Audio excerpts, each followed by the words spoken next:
उल्फत करना खेल है लेकिन करके निभा। कहाँ तेरी शान कहाँ मेरा प्यार, मैं हूँ एक गरीब तू है ताजदार। तेरे पूछे में अरमानों की दुनिया, आँखों ही आँखों में जाने क्या घात हुई, जाने क्या घात हुई। प्यार की मुरली हर दम गाए तेरी लगन के गीत। नमस्ते दोस्तों, मैं हूं आपकी आरजे अंकिता और आज हिंदी रेडियो पर मैं आपको एक ऐसे कलाकार की कहानी सुनाने वाली हूं जिसका चार्म और हैंडसम लुक 40 और 50 के दशक में लाखों दिलों की धड़कन बन गया था। एक ऐसा सितारा जिसने अपनी छोटी सी जिंदगी में भी बड़ी पहचान बनाई, पर किस्मत को शायद कुछ और ही मंजूर था। श्याम सुंदर चड्ढा उर्फ श्याम का जन्म 20 फरवरी 1920 में हुआ था। उनका परिवार पुराने विचारों वाला था और फिल्मों को लेकर उनके माता पिता की राय उतनी खुली नहीं थी।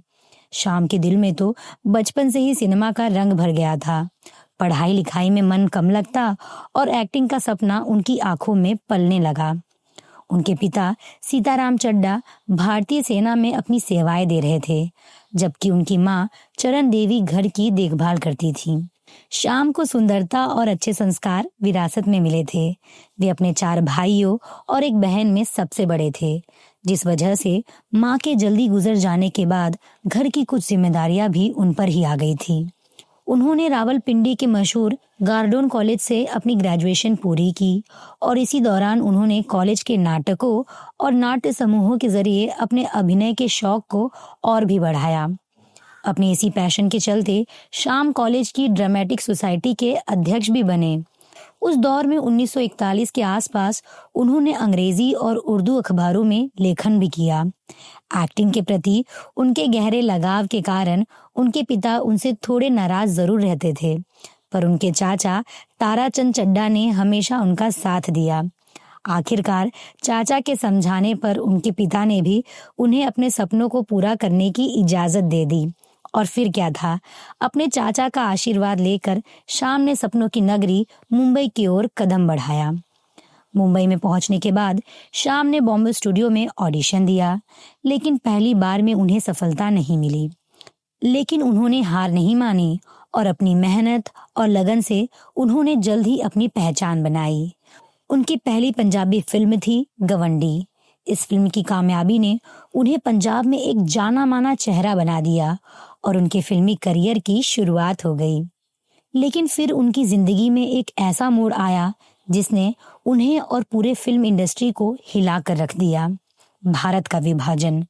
इस बंटवारे ने न सिर्फ जमीन और धर्म को बांटा, बल्कि लोगों के दिलों में अपने दोस्तों और अपनों से बिछड़ने का गहरा दर्द भी भर दिया। इसी वजह से श्याम को अपना जन्म स्थान छोड़कर एक बार फिर मुंबई लौटना पड़ा। मुंबई के उसी बॉम्बे स्टूडियो में जहां उन्हें पहले रिजेक्ट कर दिया गया था, उनकी किस्मत ने इस बार उनका साथ दिया। 1948 में रिलीज हुई फिल्म मजबूर में उन्हें मुनव्वर सुल्ताना के साथ मुख्य अभिनेता के रूप में कास्ट किया गया। ये फिल्म बॉक्स ऑफिस पर सुपर हिट रही और मशहूर लेखक बाबूराव पटेल ने तो ये तक कह दिया कि ये नया कलाकार श्याम आने वाले समय में अशोक कुमार और मोतीलाल जैसे बड़े सितारों की जगह ले सकता है। मजबूर की सफलता के बाद श्याम का करियर तेजी से बढ़ने लगा। 1949 में उनकी कनीज, पतंगा, दिल लगी और बाजार जैसी कई फिल्में आई जो बॉक्स ऑफिस पर खूब चली। इन फिल्मों के गाने भी बहुत लोकप्रिय हुए, जैसे तू मेरा चांद मैं तेरी चांदनी और तेरे कूचे में तेरा दीवाना। श्याम ने उस दौर की कई मशहूर अभिनेत्रियों के साथ काम किया, जिनमें मुनव्वर सुल्ताना, निगार सुल्ताना और सुरैया प्रमुख थी। लेकिन उनका दिल तो मुमताज कुरैशी के लिए धड़कता था, जिनसे उन्होंने 1940 में शादी की थी। श्याम का करियर सफलता की ऊंचाइयों को छू रहा था। उनकी दोस्ती मशहूर लेखक सादत हसन मंटो से बहुत गहरी थी। लेकिन किस्मत हर किसी को लंबी उम्र और सफलता दोनों एक साथ नहीं देती। 1951 में फिल्म शबिस्तान की शूटिंग के दौरान एक घुड़सवारी के सीन में वे घोड़े से गिर गए।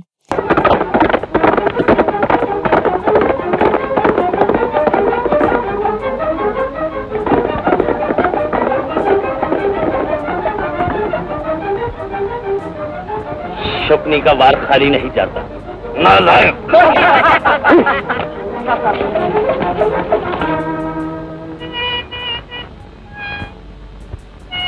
इस दुर्भाग्यपूर्ण हादसे में वे गंभीर रूप से घायल हो गए और यही उनकी जिंदगी का आखिरी दिन साबित हुआ। शाम के अचानक चले जाने से फिल्म इंडस्ट्री को एक बहुत बड़ा झटका लगा, जिसकी कमी को भर पाना मुश्किल था। सिर्फ 31 साल की उम्र में वे इस दुनिया को अलविदा कह चुके थे, पर अपने चाहने वालों की यादों में हमेशा के लिए अमर हो गए। उनके जाने के बाद उनकी पत्नी मुमताज कुरैशी अपने परिवार के साथ पाकिस्तान चली गईं। शाम का जीवन जितना प्रेरणादायक था, उतना ही उनकी और सआदत हसन मंटो की दोस्ती भी बहुत खास थी। मंटो, जो खुद एक बहुत ही संवेदनशील और गहरे विचारों वाले इंसान थे, शाम की मौत से बुरी तरह से टूट गए थे। शाम का जाना उनके लिए एक ऐसा सदमा था जिसे वे अपनी जिंदगी में कभी नहीं भूल पाए। मंटो ने शाम के साथ बिताए पलों को अपनी कहानियों और लेखों में याद किया और उनके जाने के बाद उनकी रचनाओं में एक खालीपन सा महसूस होता था।